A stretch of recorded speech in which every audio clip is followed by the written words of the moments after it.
मैं सम्राट चौधरी ईश्वर की शपथ लेता हूँ ईश्वर की शपथ लेता हूँ कि मैं विधि द्वारा स्थापित भारत के संविधान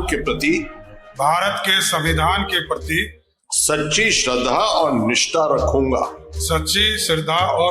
रखूंगा। मैं भारत की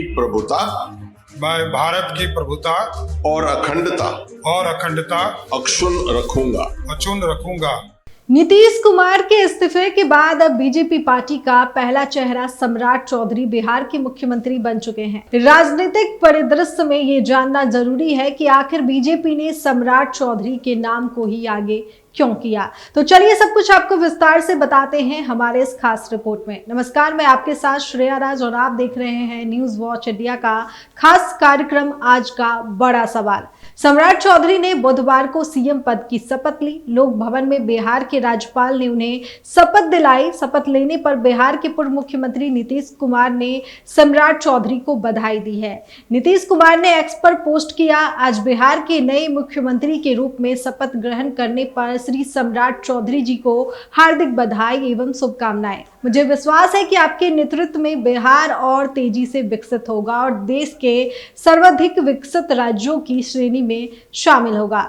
बिहार की राजनीति में पिछले कुछ वर्षों से एक नाम तेजी से उभरा है, सम्राट चौधरी। साल 2018 में भारतीय जनता पार्टी की सदस्यता लेने के बाद जिस तरह उनका राजनीतिक कद बढ़ा वो अपने आप में एक दिलचस्प और रणनीतिक सफर को दर्शाता है। सम्राट चौधरी का बीजेपी में प्रवेश महज एक औपचारिकता नहीं था, बल्कि ये उनके राजनीतिक जीवन का टर्निंग पॉइंट साबित हुआ। आपको बता दें कि 2019 में जब नित्यानंद राय बिहार बीजेपी के प्रदेश अध्यक्ष थे, तब सम्राट चौधरी को पार्टी का उपाध्यक्ष बनाया गया। ये उनकी संगठनात्मक क्षमता और नेतृत्व कौशल पर पार्टी के भरोसे का पहला बड़ा संकेत था। इसके बाद 2020 में उन्हें एमएलसी बनाया गया, जिसने उनके राजनीतिक सफर को एक नई दिशा दी। लेकिन असली मोड़ साल 2022 में आया, जब नीतीश कुमार ने राष्ट्रीय जनता दल के साथ मिलकर बिहार में सरकार बना ली। इस राजनीतिक बदलाव ने बीजेपी को राज्य में अपनी रणनीति पर दोबारा सोचने के लिए मजबूर कर दिया। इसी संदर्भ में दिल्ली में एक अहम बैठक बुलाई गई, जिसमें केंद्रीय गृह मंत्री अमित शाह, बीजेपी के तत्कालीन राष्ट्रीय अध्यक्ष जेपी नड्डा और कई वरिष्ठ नेता शामिल हुए। इस बैठक के बाद पार्टी ने बिहार में अपने नेतृत्व ढांचे में बड़ा बदलाव किया। निर्णय लिया गया कि विजय सिन्हा को विधानसभा में नेता प्रतिपक्ष बनाया जाएगा, जबकि सम्राट चौधरी को विधान परिषद में नेता प्रतिपक्ष की जिम्मेदारी सौंपी जाएगी। ये फैसला स्पष्ट रूप से दिखाता है कि पार्टी उन्हें बिहार की राजनीति में एक प्रमुख चेहरा बनाने की दिशा में आगे बढ़ रही थी। सम्राट चौधरी की सफलता सिर्फ पार्टी की रणनीति का नतीजा नहीं है, बल्कि इसके पीछे उनकी खुद की मेहनत और मजबूत राजनीतिक पृष्ठभूमि भी है। उनकी राजनीतिक ट्रेनिंग राष्ट्रीय जनता दल के भीतर हुई, जहां उन्हें बिहार के पूर्व मुख्यमंत्री लालू प्रसाद यादव के नेतृत्व में काम करने का मौका मिला। उनके पिता शकुनी चौधरी भी एक समय में लालू प्रसाद यादव के बेहद करीबी माने जाते थे। इस पारिवारिक और राजनीतिक अनुभव ने सम्राट चौधरी को जमीनी राजनीति की गहरी समझ दी, जो आज उनके काम आ रही है। यही वजह है कि जब उनका नाम मुख्यमंत्री पद के लिए चर्चा में आया, तो ये सिर्फ एक राजनीतिक दांव नहीं, बल्कि एक सोची समझी रणनीति का हिस्सा था। बताया जाता है कि इस मामले में नीतीश कुमार की सहमति भी थी, जिसे बीजेपी नजरअंदाज नहीं कर सकती थी। बिहार की राजनीति में जातीय समीकरण हमेशा से अहम भूमिका निभाते रहे हैं।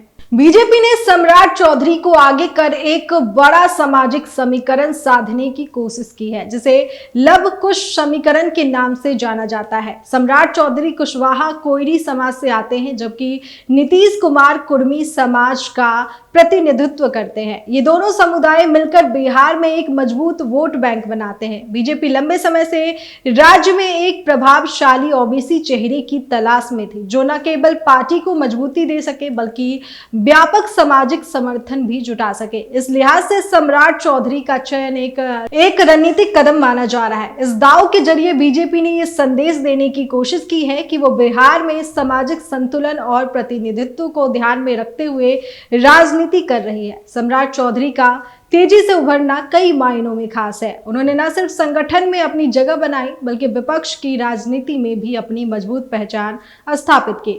नेता प्रतिपक्ष के रूप में उनकी भूमिका ने उन्हें जनता के बीच एक आक्रामक और प्रभावशाली नेता के रूप में स्थापित किया। उनकी शैली में आक्रामकता और रणनीतिक सोच का संतुलन देखने को मिलता है जो उन्हें अन्य नेताओं से अलग बनाता है। इसके अलावा उनकी जमीनी पकड़ और विभिन्न वर्गों से संवाद की क्षमता भी उनकी ताकत मानी जाती है। यही कारण है कि पार्टी नेतृत्व उन्हें भविष्य के बड़े नेता के रूप में देख रहा है। सम्राट चौधरी को आगे बढ़ाने के पीछे बीजेपी की मंशा साफ नजर आती है। बिहार के एक मजबूत युवा और सामाजिक रूप से प्रभावशाली नेतृत्व तैयार करना।